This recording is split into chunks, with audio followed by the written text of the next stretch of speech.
my YouTube channel. For today's video, I will be unboxing Instax Mini 11 and give a quick review about it. So, this is the Instax Mini 11. Ito nga pala yung latest Instax camera ng Fujifilm. Na-release pala ito noong 2020.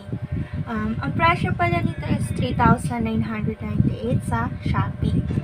And meron na rin siyang kasamang album, kulay purple, tamang-tama sa kulay ng Instax camera ko. Purple din siya.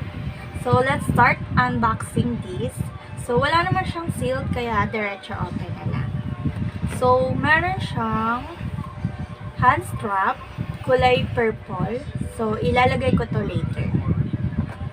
Meron siyang shutter button accessory set. Meron siyang purple and kulay white. Then, mayroon din siyang papel. I think this is the manual instruction and warranty. Yung warranty is mayroon lamang siyang 1 taon para gamitin. If ever na mo sira yung Instax. So, meron na rin siyang dalawang AA batteries. If ever na maubos yung batteries nyo, remember to buy na alkaline kasi hindi nag-work yung ordinary batteries na. Alkaline lang talaga siya. Then, this is the camera. Ang pretty ng kulay niya, pastel purple. Cute. So, I prefer this color. So, I attach the battery. I-press mo lang siya and put it the battery in the compartment.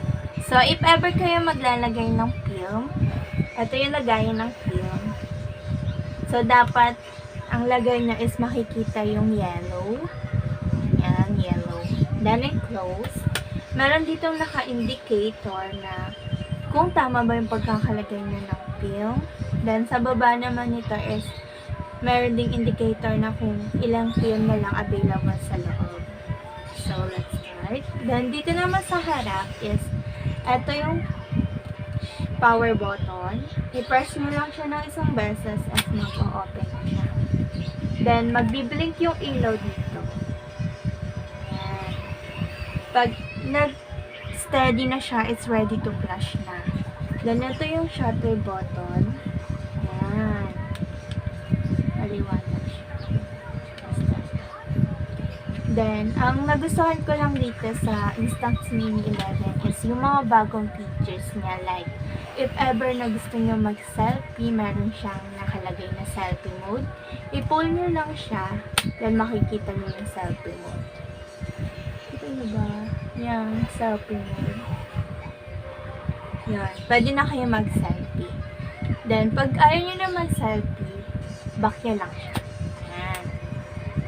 Then, meron ditong small na mirror. Dito kayo titingin pag magsa-selfie kayo.